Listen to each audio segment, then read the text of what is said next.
Hey guys, today we have a 2004 GMC Yukon, but this would also pertain to the Chevy Tahoe and the Silverado. It's kind of the same engine, but this guy's overheating. So what we notice is that this gauge goes up pretty high when it's running, and it's getting up around 210.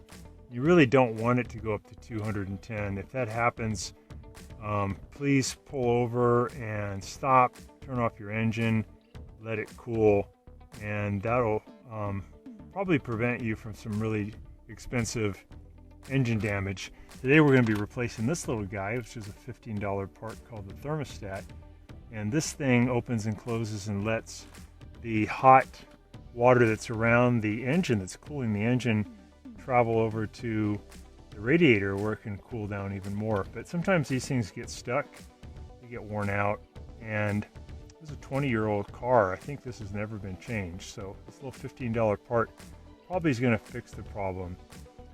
And if you stay till the end of the video, we'll go over some other ideas of things that could also be happening that are causing it to overheat, but most likely it's just this little guy. So again, if you get up to around 210, it's best just to pull over and let it cool down. If you had to run it for a while, for some reason, when it was overheating, you just had to get a few more miles, I'd watch that gauge very carefully, because you don't want to get it up around, past the, see where the 210 is, to go to the next big marker. You could really get some serious engine damage. But if you had to go a little further, if you turn your heater on full blast and then take it up to the fan speed of maybe medium, you can roll down your windows. That'll get you a little further, because there's another radiator in here that might help to circulate the water. But probably the best thing is for you to just pull over and let it cool down. You might even be able to replace this thing on the road. And again, this is called the Thermostat. Let's look over where it is going to show up in your car. Again, this is a 2004 GMC Yukon, and look over here, this is on the passenger side. And let me turn on my little light here. Down into this area. See, I don't know if you guys can see this. I'm going to point to it with my finger. Right where my index finger is, behind that is this thing, the Thermostat. So we're going to get to that today and just change it out. And again, this is a $15 part. You do have to get some more radiator fluid, but all we got to do is get some of this stuff out of the way and we'll replace that. I'm just putting a little drain pan here underneath the car to catch most of the radiator fluid that's going to come out when I remove the Thermostat. You can remove a radiator hose here at the bottom and let the fluid drain out, but I'm just going to let some of it come out from the top near the Thermostat when I remove it. I'm just going to remove the Thermostat just slightly and let the fluid come out slowly, and once it's all the way out, I'll take the Thermostat all the way off. All right, we have an 8mm bolt we're going to take out to get this little cover off. Just take you a second. Zip that out. Lift up on this guy. We're going to get off this whole assembly next. Got to loosen up on this one. There's also 8mm, and then there's one over here.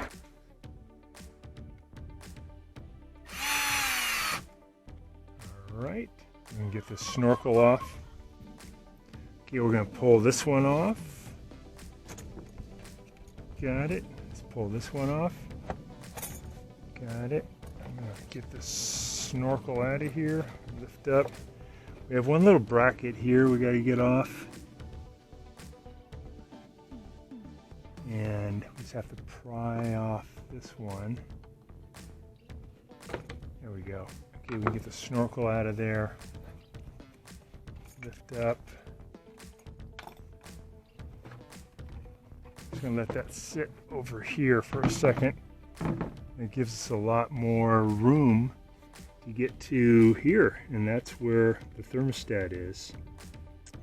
And you certainly can remove this radiator hose, but you may not need to. I think we just need to remove this 10mm bolt and the one below it. Let's do that next.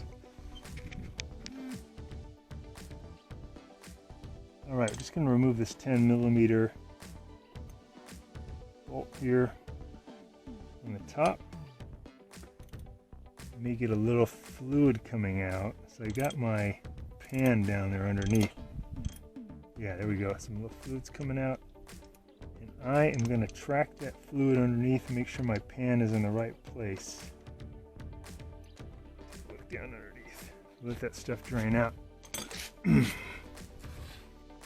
Okay, pretty close. There we go.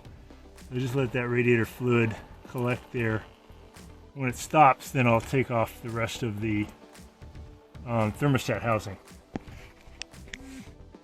Okay guys, I'm on the bottom bolt now. I got the top one out where my index finger is. I'm on the bottom one with my 10mm. Loosen that one up. I got my pan still down there, so you get more radiator fluid coming out. So if you don't remove a bunch of the components, you don't have as much room to work here, but it's enough. And I'm just going to get this one out, and then we'll take off the housing. So now that I have the other both off or loosened, one fully off and one loosened, it's coming out a lot faster. I just wait till that all calms down, and then I'll pull the other one. While you're letting all that drain, you could check your oil real quick to see if your dipstick shows there may be some radiator fluid that has now entered into with your oil, which would not be good. That'd be like something wrong with your head gasket or crack somewhere. And that would explain why your car is overheating and you don't see any dripping anywhere. So let's just take a quick look. Usually you'll see kind of a foamy condition on your dipstick. Let's take a look at this one. This one's definitely low on oil, but the condition of the oil looks good. There's no foam. It's like at least a quart. No foam, and looks like fairly new oil. So that's good. Another thing you could look at if you're getting overheating is just how much radiator fluid you have in your expansion tank. And remember, you never want to take this off if you feel like your car is really hot, because you can get a lot of steam coming out. It could be dangerous. Let it cool down first, and you can open that up and you can take a look. There's also markers on the side that'll tell you how much fluid you have in. We don't have much right now because we just lost a lot of fluid. But if you're down too low with fluid, then if you top it off, that might be all it takes to get your engine cooling again. And if you are down on fluid, you may suspect that one of your hoses, probably the lower radiator hose, has a small pinhole leak and you're losing fluid. And these hoses are really cheap. Here's the lower one, here's the upper one. And the other thing that could be happening, it's less likely though, is the water pump, which is not that expensive. I think they're about maybe $150 for this model, which is this thing where my hands are. Comes off fairly easily and easy to replace. Could be the problem too. But we want to go with the adage that we use often in repairs. Go with the most likely suspect, which is the thermostat, and it's easy to get to. I think we might be all done with the fluid draining. Yeah, if I wiggle this, I'm not getting any more fluid. So we're going to go ahead and remove those screws and switch out the thermostat. So I just pulled out the bottom 10mm bolt, and let me pull out the top one for the thermostat housing. There's the top one. Now you can leave the hose intact. I'm going to pull out this housing with the old thermostat. You just got to grab this guy, kind of wiggle, should come out. Might get a little more fluid though, be careful. And keep it over the drain pan. Yep, a lot of fluid all of a sudden, right? Got fluid going to my drain pan. I'll go ahead and lift this up so I don't lose too much fluid. So I just pulled that housing and that hose up high. I'm retaining some of my radiator fluid. Here's my old thermostat, and probably, most likely, this thing was just no longer opening and closing at the right temperature. So the water around the jackets where the pistons are was getting very hot, and it wasn't able to get over to the radiator to cool down. So that new thermostat will do the trick. Before you replace it though, take a look at two surfaces. One is in here where the new one's going to go, and just clean it out with a rag. If you see a little bit of residual stuff, clean it out. And the other surface would be right here where that meets. Just make sure that's nice and clean. That'll give you a better connection for when you reattach it.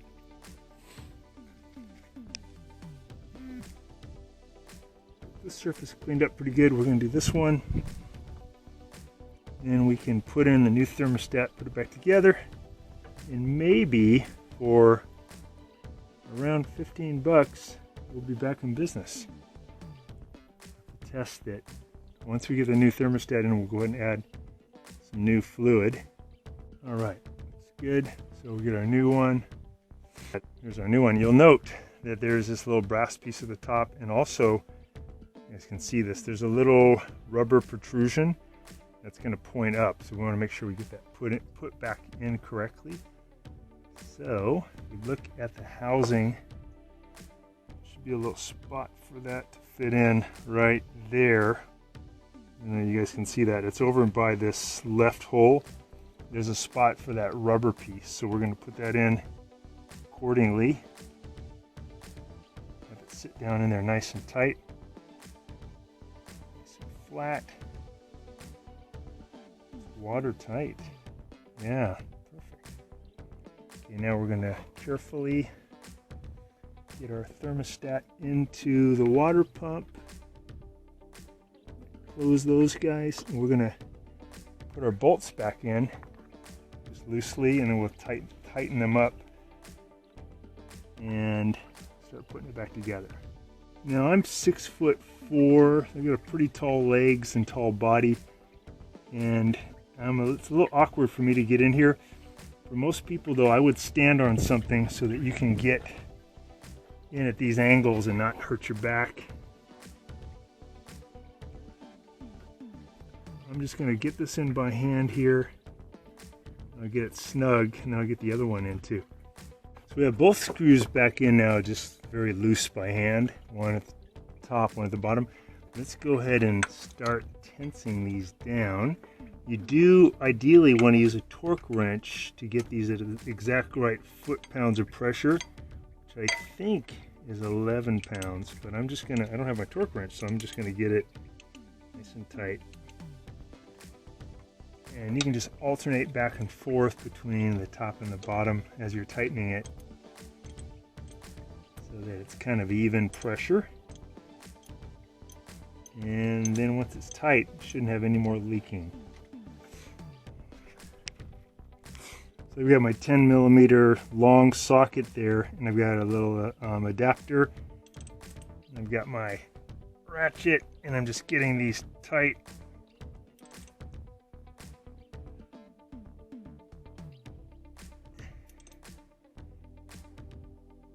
All right, that's gonna do it.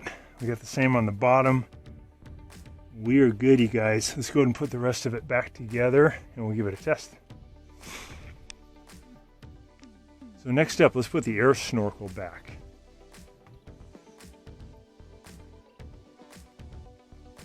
This whole thing kind of fits down into that cavity.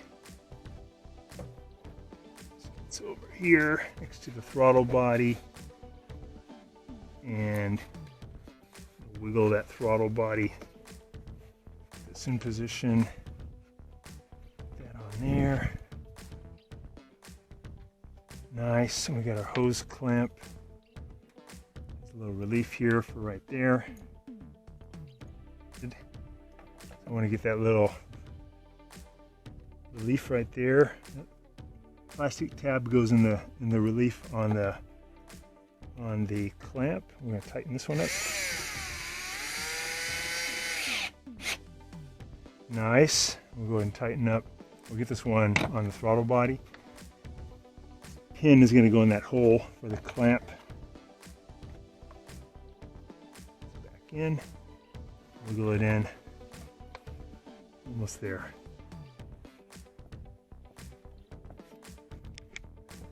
Okay, that's wiggled on. That one's good. This we never took off. This one, back in. Let's tighten up that one.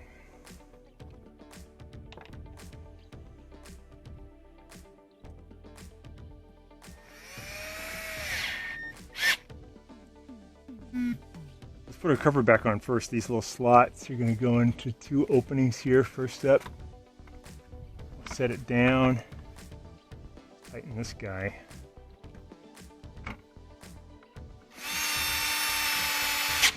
Got it. Okay.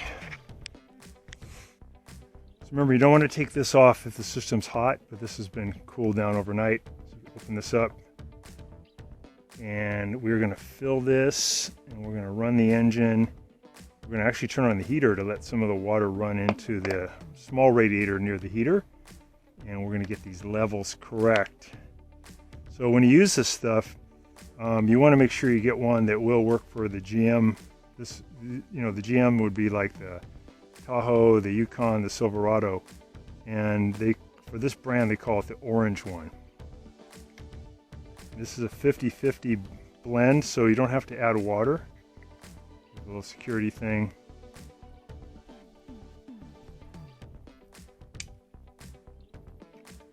That up. Okay, and then just pour it on in. We'll start it up and let it run for about 10 minutes. And watch the heat as we do that. Make sure it doesn't overheat.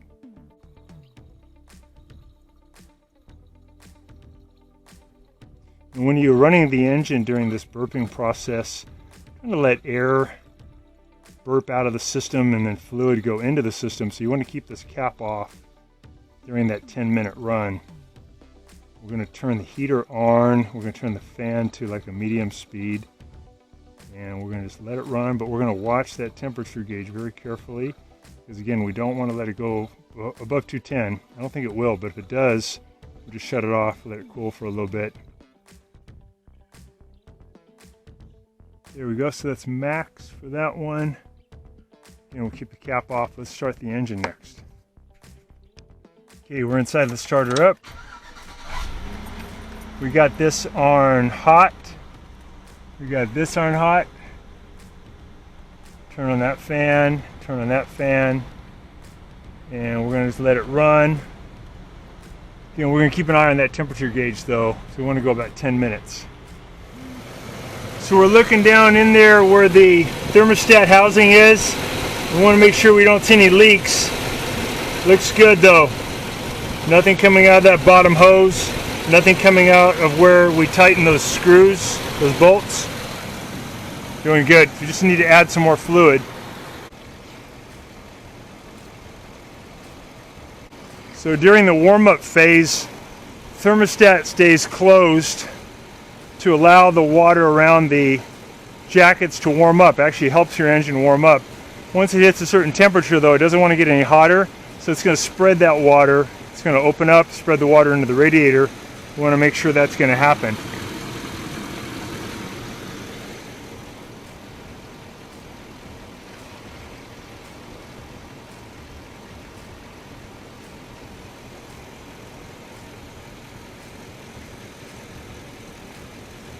Radiator fluid does have kind of a shelf life. At just a certain point is not going to be as effective. So renewing it is a good idea. This was done recently though, so it's okay to use this because it's pretty new. Not to use that stuff at the end of it though, so it's a bit dirty. Yeah, we can see the fluid now. We're getting up there to the right level. That's good. Let's add a little more. All right, let's check our gauge, make sure it's doing okay. Fluid level is looking good. I believe you don't want to go to the top with this. I believe you want to go about where we're at. It's good. Still keeping this open so that the fluid can go in and the air can escape. Check out our gauges. Oh yeah, we're good, you guys. Check it out. So even though it's been going about 8 minutes now, it's not overheating. Yesterday, before we had done the thermostat, at 8 minutes it was already above 210. And again, around 210 can cause some damage. So other things you want to look at too for cooling is the fan turning. It has a clutch, and as the fan belt spins, it's going to start the spinning. but if that clutch is messed up, it won't spin. Also, if that serpentine belt is broken, it won't spin. And if it can't spin, it won't cool down. The other thing you can do too is take a garden hose when it's off. Don't do this when it's on, but take a garden hose and squirt it in pretty heavy pressure from here so it hits the radiator, which is sitting right here, and pushes all the dirt out. So the cleaner that is, the better. But I think we're doing all right. I think our problem today was the most common, which is a faulty thermostat that just doesn't open at the right temperature, stays closed, and water can't leave the area around the engine. It can't travel into the radiator and cool down. So we're not really getting any fluid loss either, so that's good. That means it's not leaking anywhere, and I think it's already probably opened up the thermostat, and that fluid is now in this area, which is good. I'm going to put this cap back on.